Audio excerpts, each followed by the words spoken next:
ఉమ్మడి ఆదిలాబాద్ జిల్లాలో పెద్ద పులుల దాడులతో ప్రజలు బిక్కుబిక్కుమంటూ కాలం వెల్లదీస్తున్నారు. కొమరంభీం జిల్లాలో పెద్ద పులి వరుస దాడులతో రైతు కూలీలు భయాందోళనకు గురవుతున్నారు. పత్తి చేనులో పనులు చేస్తున్న రైతులపై దాడులు చేయడంతో అటవీశాఖ అధికారులు అప్రమత్తమై పులుల కదలికలపై ప్రత్యేక నిఘా ఏర్పాటు చేశారు. పులుల సంచారం ఆందోళన కలిగిస్తూ ఉంది. పులులు వరుస దాడులతో కూడా ప్రజలు భయాందోళనకు గురవుతా ఉన్నారు. పులులకు రక్షణ కల్పించిన అటవీశాఖ అధికారులు ప్రజలకు రక్షణ కల్పించడం విఫలమవుతున్నారు అనేటువంటి ఆరోపణలు వెల్లువెత్తుతున్నాయి. కొమరంభీం ఆసిఫాబాద్ జిల్లాలో పులుల సంచారంపై రాజును సంధిస్తున్న ప్రత్యేక కథనం.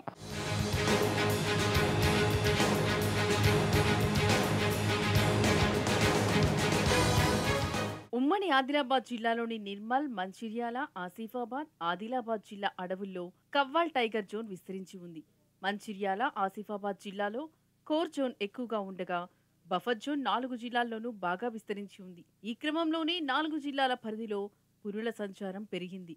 కొమురంభీం ఆసిఫాబాద్ జిల్లాను ఆనుకుని ఉన్న మహారాష్ట్రకు చెందిన చంద్రపూర్ జిల్లాలోని తడోబా, అంధేరి టైగర్ రిజర్వ్, ఆదిలాబాద్ జిల్లాను ఆనుకొని ఉన్న మహారాష్ట్రలోని యావత్మాల్ జిల్లాలో ఉన్న తిప్పేశ్వర్ టైగర్ రిజర్వ్తో ఆదిలాబాద్ జిల్లాలోని టైగర్ రిజర్వ్కు అనుసంధానమైనట్లుగా అటవీ అధికారులు చెబుతున్నారు. ఉమ్మడి ఆదిలాబాద్ జిల్లాలో సంచరిస్తున్న పులులు గతంలో తిప్పేశ్వర్, తడోబా టైగర్ రిజర్వాలో ఆవాసం ఉన్నవేనని అటవీ అధికారులు అంచనా వేస్తున్నారు. మేము సిర్పూర్ అటవీ ప్రాంతంలో 5 సెర్చ్ ఆపరేషన్ టీమ్స్ను నియమించి వాళ్ళ ద్వారా మరి ఒక 6 అవేర్నెస్ ప్రోగ్రామ్స్ కొరకు 6 టీమ్స్ని ఏర్పరిచి పబ్లిక్ను ఎప్పటికప్పుడు అప్రమత్తం చేస్తూ ఆ టీమ్స్ను మేము అపాయింట్ చేయడం జరిగింది.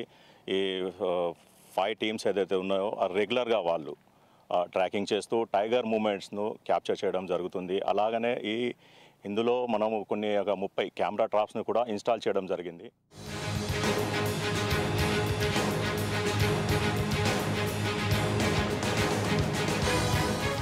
గత కొద్ది రోజులుగా కాగజ్ నగర్ కారిడార్లో పెద్ద పులుల సంచారం పెరిగింది. మహారాష్ట్రలోని తిప్పేశ్వర్, తడోబా అభయారణ్యం నుండి కాగజ్ నగర్ కారిడార్కు పదుల సంఖ్యలో పులులు వస్తున్నాయి. కవ్వాల్ పరిధిలోని ఆసిఫాబాద్, కాగజ్ నగర్, చెన్నూర్, బెల్లంపల్లి, మంచిర్యాల డివిజన్ల వరకు సంచరిస్తున్నాయి. తిప్పేశ్వర్ నుంచి ఆదిలాబాద్, నిర్మల్, కుంటాల, బోధ్, ఉట్నూరు, కెరమరి మండలంలోని జోడేఘాట్ అటవీ గ్రామాల వరకు తిరుగుతున్నాయి. పులులు రోడ్డుపైనే నేరుగా వాహనదారులకు కనిపించి బెంబేలెత్తిస్తున్నాయి. కాగజ్ నగర్ డివిజన్లో ఆవాసం ఏర్పాటు చేసుకున్నాయి. అయితే గతంలో ఈ ప్రాంతంలో దాడి చేసిన పులుల వివరాలు నమోదు కాలేదు. పులుల వరుస దాడుల నేపథ్యంలో గతంలో దాడి చేసిన పులులే మళ్లీ దాడులకు పాల్పడుతున్నాయా లేక కొత్త పులులు దాడులు చేస్తున్నాయా అనే సమాచారం మాత్రం అటవీ శాఖ అధికారుల వద్ద లేదు. కాగజ్ నగర్ డివిజన్లో 3 పులులు మాత్రమే సంచరిస్తున్నాయని అటవీ శాఖ అధికారులు చెప్పినప్పటికీ ఈ ప్రాంతంలో సుమారు 5 నుండి 8 పులుల వరకు తిరుగుతున్నాయని రిటైర్డ్ అటవీ శాఖ అధికారులు అంచనా వేస్తున్నారు.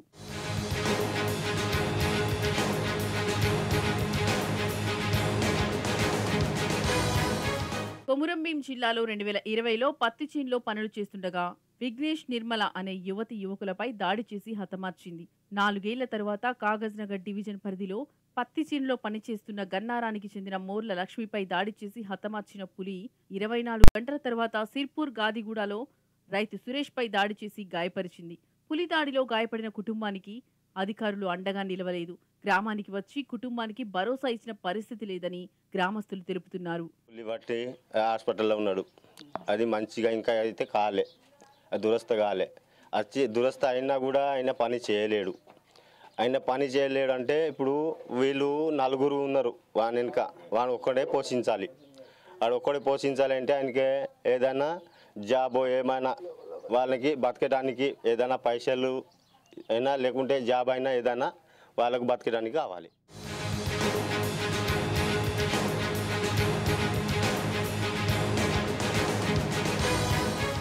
కాగజ్ నగర్ కారిడార్లో పులుల సంచారం పెరిగింది. కానీ ఈ ప్రాంతంలో ఎన్ని పులులు సంచరిస్తున్నాయనే సమాచారాన్ని అధికారులు గోప్యంగా ఉంచుతున్నారు.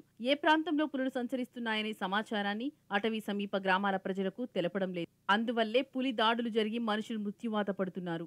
तसंच झालं आता का करावं, आता सांगलं मग आता तसंच झालं. बरं आता का करता की करा, आता तुम्ही सायम हवा माझ्या पोराले, आता तुम्ही तसं करा.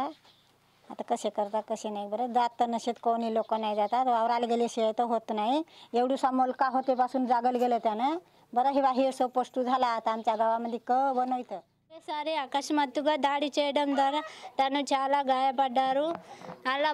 సుజాత గారు వాళ్ళ భార్య అరుపులు గీకలు పెట్టి తనని విడిపించింది. చుట్టూ ఉన్న ప్రజలు వచ్చి దాన్ని తరిమేశారు. తను చాలా గాయపడ్డాడు. ఆసుపత్రికి వెళ్తే సీరియస్ ఉంది అన్నారు. ఫారెస్ట్ ఆఫీస్ వాళ్ళు ఏదో ఒకటి చేసి మాకు రక్షణ కల్పించాలి. ఇలాంటి జంతువులు, హానికరమైన జంతువులు ఊర్లోకి వచ్చినప్పుడు ఫారెస్ట్ ఆఫీసర్ వాళ్ళు ఏం చేస్తున్నారు?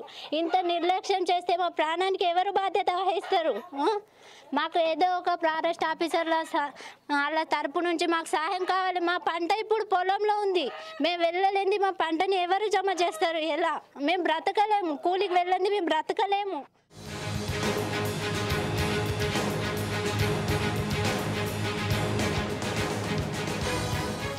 దాడికి పాల్పడిన పెద్ద పులిని కనిపెట్టకపోవడం, పులి సంచరిస్తున్న ప్రాంతాల్లో అత్యవసర సిబ్బందిని అలర్ట్ చేయకపోవడంలో అధికారులు విఫలమైనట్లు ఆరోపణలు ఉన్నాయి. అటవీ శాఖ అధికారులు అడవుల్లో కెమెరాల ఏర్పాటు, డ్రోన్ కెమెరాల పర్యవేక్షణతో కూడా పులులు ఏ ప్రాంతంలో సంచరిస్తున్నాయో తెలుసుకుని ఆయా ప్రాంతాల్లోని ప్రజలను అప్రమత్తం చేయలేకపోతున్నారనే ఆరోపణలు వినిపిస్తున్నాయి. పులులు ఏ ప్రాంతంలో సంచరిస్తున్నాయో గుర్తించి ఆ ప్రాంతంలోని రైతులను, ప్రజలను అప్రమత్తం చేస్తే పులుల దాడులు జరగకుండా జాగ్రత్తలు తీసుకోవచ్చని అటవీ సమీప గ్రామాల ప్రజలు తెలుపుతున్నారు. సిర్పూర్ అటవీ ప్రాంతంలో 2 పెద్ద పులులు సంచరిస్తున్నట్టు కూడా గుర్తించడం జరిగిందని చెప్తున్నారు. ముఖ్యంగా అటవీ సమీప గ్రామాల ప్రజలైతే తగు జాగ్రత్తలు తీసుకోవాలని చెప్తున్నారు. ముఖ్యంగా వ్యవసాయ కూలీలు అయితే గుంపులుగా వెళ్ళాలంటున్నారు. ఈ పులులకు సంబంధించి కూడా ప్రతిసారి కూడా ఎక్కడ కూడా పులుల రక్షణకు పులులు వెళ్ళిననే కాకుండా కూడా పులులు ఉన్నట్టు కూడా ఖచ్చితంగా కూడా ప్రికాషన్స్ తీసుకుంటూ కూడా పనులకు వెళ్ళాలని అయితే అటవీ శాఖ అధికారులు అయితే తెలుపుతున్నారు.